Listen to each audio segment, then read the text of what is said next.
Tintin mengajak Hatdog untuk keluar dari kapal itu, dan Hatdog pun memberitahu jalan keluarnya, yaitu melalui pintu yang berada di ujung lorong kapal. Master, 50 guns. What do you know of the unicorn? Not a lot. My granddaddy himself with his dying breath told me. And? Gone. Selama di perjalanan, Hatdog bercerita bahwa Sir Francis Hatdog memiliki 3 orang putra, dan dia adalah Hatdog yang terakhir.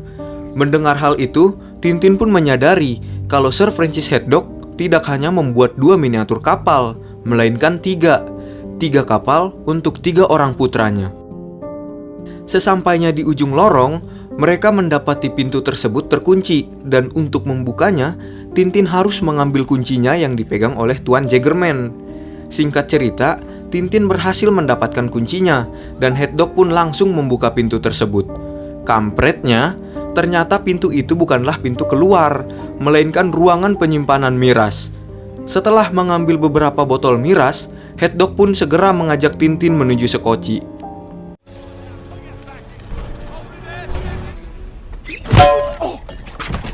Saat sedang menurunkan sekoci, perhatian mereka teralihkan ke sebuah ruangan yang dimana ruangan tersebut adalah ruangan radio. Setelah menyuruh Hatdog untuk menunggunya, Tintin bergegas menyelinap masuk ke ruangan itu. Di dalam, Tintin mengetahui rencana Sakharin yang ingin mencuri kapal unicorn ketiga yang berada di Bagar. Tak lama, datang seseorang yang memergoki Tintin. Tintin menghantamnya dan baku hantam pun tak terhindarkan.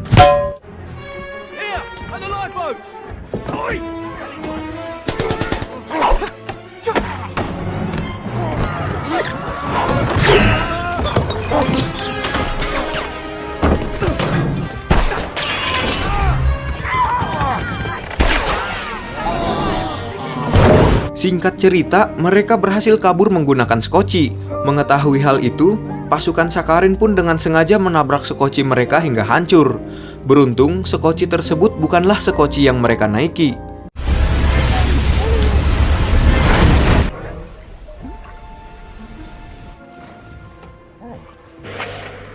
Sakharin yang mengetahui hal itu, memerintahkan pasukannya untuk mengejar mereka dengan menggunakan pesawat tempur. Keesokan harinya, Tintin menjelaskan rencana Sakharin yang ingin pergi ke Bagar. Oleh karena itu, Tintin meminta Hatdog untuk membawa mereka ke Bagar. Dengan senang hati, Hatdog melakukannya. Master and commander of the sea. Look at the pair of them.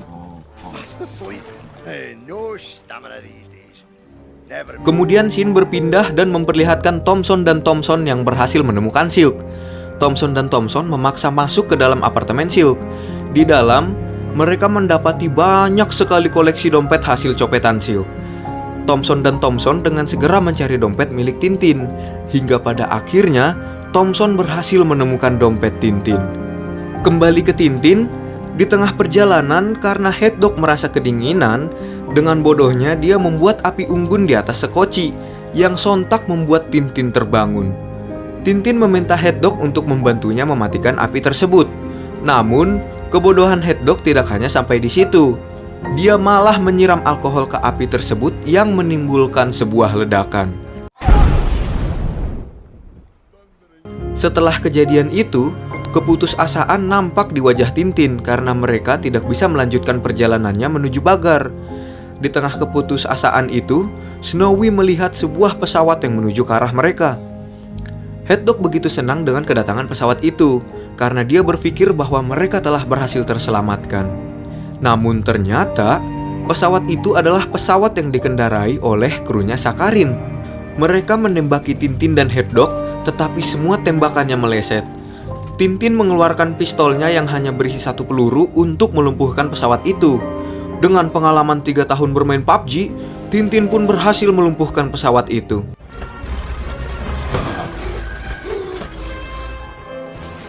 Kemudian Tintin berenang menghampiri pesawat itu dan menodongkan pistol ke mereka. Mereka takut padahal itu pistol nggak ada pelurunya. Tintin menyekap mereka berdua kemudian mengendarai pesawat itu ke Bagar bersama Hatdog. Which way to North Africa? We've caught up with them. Di tengah perjalanan, mereka berhadapan dengan badai. Tintin terus berusaha menstabilkan ketinggian pesawatnya. Saat Tintin sedang sibuk mengendalikan pesawat, Head Dog dan Snowy malah asik kobam.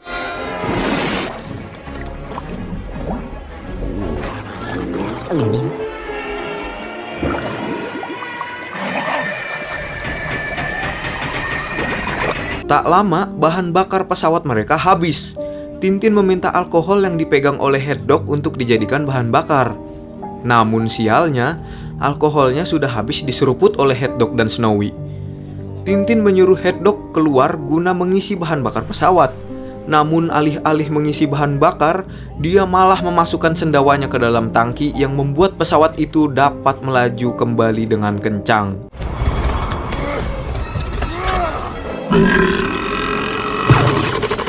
Pandangan Tintin terhalang oleh pantat Head Dog, sehingga menyebabkan pesawat tidak terkendali dan menabrak gundukan pasir.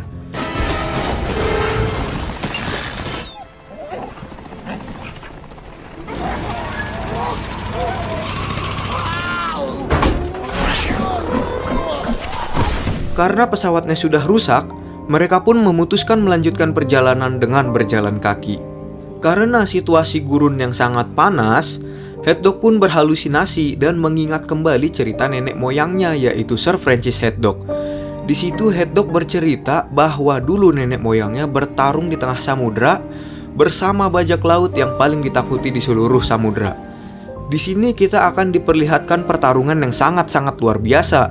Jadi saya tidak mau menceritakannya banyak-banyak. Nih, kalian lihat aja sendiri. Let's unload the king's shot into these.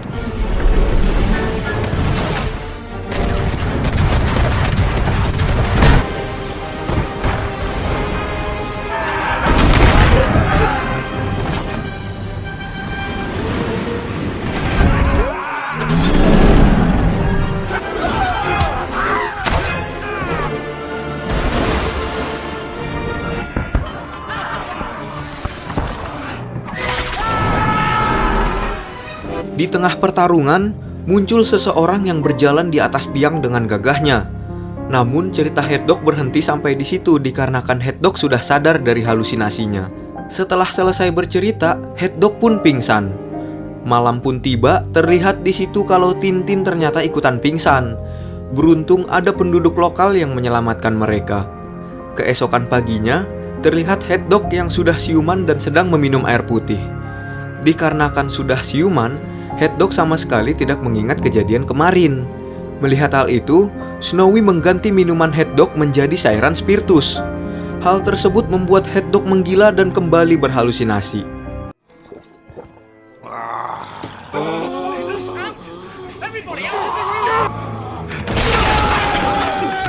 Memanfaatkan keadaan tersebut, Tintin menanyakan Head Dog kelanjutan ceritanya kemarin, dan dia pun menceritakannya. Di sini terkuaklah bahwa orang yang berdiri di tiang itu bernama Red Rakam, bajak laut yang paling ditakuti di seluruh samudra. Pertarungan pun berlanjut dan singkat cerita Red Rakam berhasil menguasai kapal unicorn. Sir Francis diikat di tiang kapal dan diinterogasi oleh Red Rakam mengenai letak kargo rahasia yang tersembunyi di kapal tersebut. Demi keselamatan krunya, Sir Francis pun terpaksa memberitahu lokasi kargo tersebut. Walaupun ujung-ujungnya, setelah Red Rakam menemukan kargo rahasia itu, krunya dibabat habis oleh Red Rakam. Tak menyerah dengan keadaan, Sir Francis berusaha meledakkan kapal itu dengan cara membakar bubuk mesiu yang sudah dia tebar sebelumnya. Namun sialnya, usahanya tak berjalan dengan mulus. Red Rakam berusaha menghalangi Sir Francis untuk meledakkan kapalnya.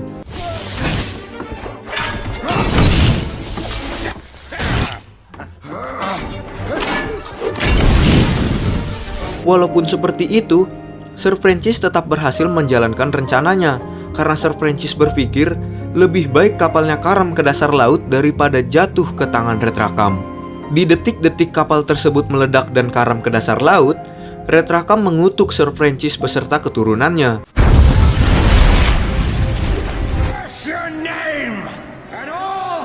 Setelah itu, ledakan susulan pun terjadi yang membuat harta karun berhamburan ke langit.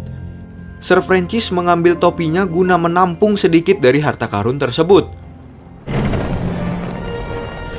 It's not over Dari cerita Head-Dog juga terungkap bahwa Sakharin adalah keturunan dari Red Rakam yang ingin membalaskan dendam kakek moyangnya. Setelah Head-Dog bercerita, mereka pun bergegas menuju Bagar untuk mendahului Sakharin. Di sini diperlihatkan kalau Sakharin juga sudah sampai di Bagar. Di saat mereka berjalan menuju istana Sultan Bagar yang merupakan tempat dipamerkannya kapal unicorn yang dicari oleh Sakharin, mereka diikuti oleh dua orang yang mencurigakan, yang ternyata adalah Thompson dan Thompson.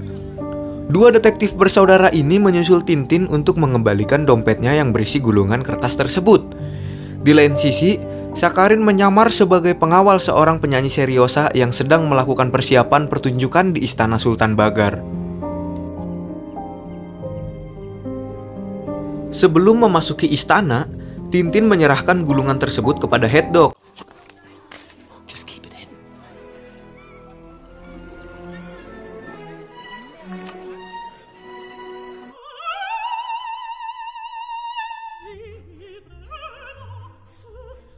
Belum lama pertunjukan berlangsung, telinga Head-Dog dan Snowy terganggu karena suara penyanyi seriosa tersebut yang sangat tinggi. Karena sudah tak tahan lagi, Head-Dog pun pergi keluar untuk minum miras. Namun saat di luar, Head-Dog disergap oleh dua orang anak buahnya Sakharin yang mengambil gulungannya. Di saat yang bersamaan, dikarenakan suara penyanyi seriosa tersebut yang sangat amat tinggi, barang-barang yang terbuat dari kaca pun pecah berhamburan, tak terkecuali box kaca anti peluru yang melindungi kapal unicorn itu. Kesempatan tersebut dimanfaatkan oleh Sakharin untuk menyuruh burungnya mengambil gulungan kertas yang ada di kapal tersebut. Dan hal itu membuat pertunjukan tersebut menjadi kacau. Namun, di saat Sultan menyadari hal itu, Sakharin malah menuduh Head-Dog ingin mencuri kapalnya, sehingga pihak keamanan pun mengincar dia. Setelah berhasil mendapatkan gulungan yang kedua, Sakharin pun pergi meninggalkan tempat itu yang kemudian disusul oleh Tintin. Di dalam mobil, anak buah Sakharin memberikan gulungan yang ketiga kepada Sakharin. Jadi sekarang Sakharin telah memiliki ketiga gulungannya. Tintin terus berusaha mengejar Sakharin dan kejar-kejaran pun tak terhindarkan.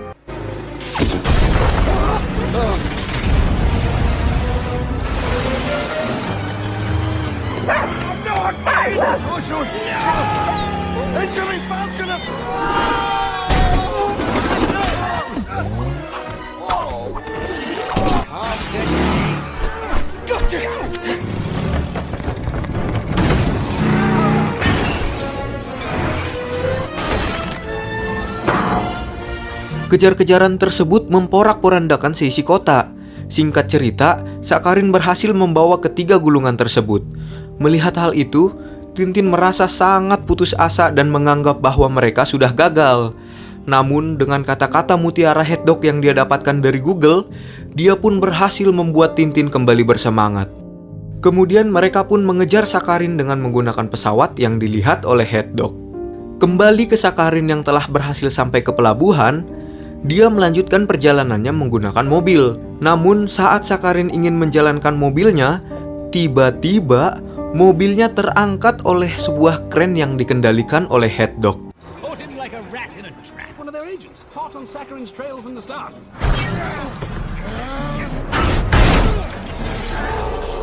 Dari ketinggian, Sakharin melihat ada sebuah kren yang sedang menganggur. Dia pun dengan segera melompat ke kren itu dan menggunakannya untuk melawan Head-Dog. Pertarungan antar kren pun tak terhindarkan.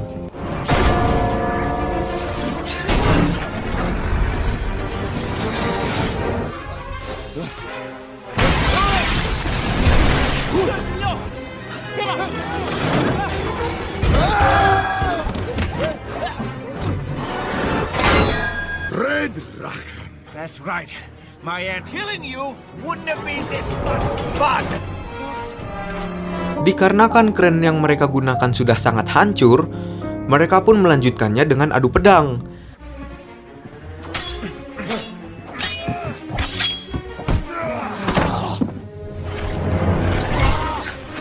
Di tengah pertarungan, Sakharin mengancam Head-Dog akan membakar gulungannya jika terus melanjutkan pertarungan. Beruntung, dengan gaya ala-ala Tarzan, Tintin berhasil merebut ketiga gulungan tersebut dari tangan Sakharin. Pertarungan pun dimenangkan oleh Head-Dog, dan Sakharin pun ditangkap oleh detektif kembar bersaudara. Keesokan paginya, Tintin dan Head-Dog dengan sangat bersemangat menerawang 3 gulungan tersebut, yang dimana dari ketiga gulungan itu mereka mendapatkan sebuah koordinat. Dengan segera mereka pun mendatangi lokasi koordinatnya. Dan betapa terkejutnya saya mengetahui kalau lokasi harta karunnya berada di Marlin Spike Hall. Dan ternyata kedatangan mereka sudah ditunggu oleh asisten Sakharin. Di dalam, Head-Dog mengingat kalau rumah itu memiliki ruangan bawah tanah. Asisten Sakharin pun memberitahu semua ruang bawah tanah yang ada di rumah tersebut. Namun sayangnya, ruangan yang ditunjukkan oleh asisten Sakharin bukanlah ruangan yang Head-Dog cari. Tak lama, terdengar gonggongan Snowy dari balik tembok. Tintin dan Head-Dog pun menyingkirkan barang-barang yang menghalangi tembok itu, dan mendapati sebuah lubang yang mengarah ke sebuah ruangan. Dengan segera, mereka pun mendobraknya dan berhasil mendapati ruang bawah tanah yang Head-Dog cari. Di dalam, perhatian Head-Dog teralihkan ke sebuah globe, karena ada satu pulau yang terlihat asing baginya. Head-Dog berkata bahwa pulau itu tidak ada, karena dia sudah sering berlayar ke daerah sana dan tidak pernah melihat keberadaan pulau itu. Head-Dog pun menekan pulau itu dan tiba-tiba globe tersebut terbuka. Di dalam globe itu mereka menemukan sedikit harta karun yang dahulu ditampung oleh Sir Francis Head-Dog.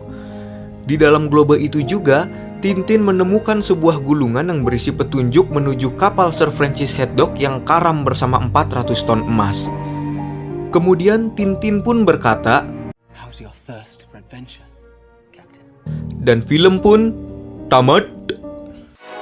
Pesan yang dapat kita ambil dari film ini adalah jangan pernah menyerah dalam mengejar sebuah tujuan, dan tetaplah berpegang teguh pada prinsip bapak-bapak koperasi simpan pinjam.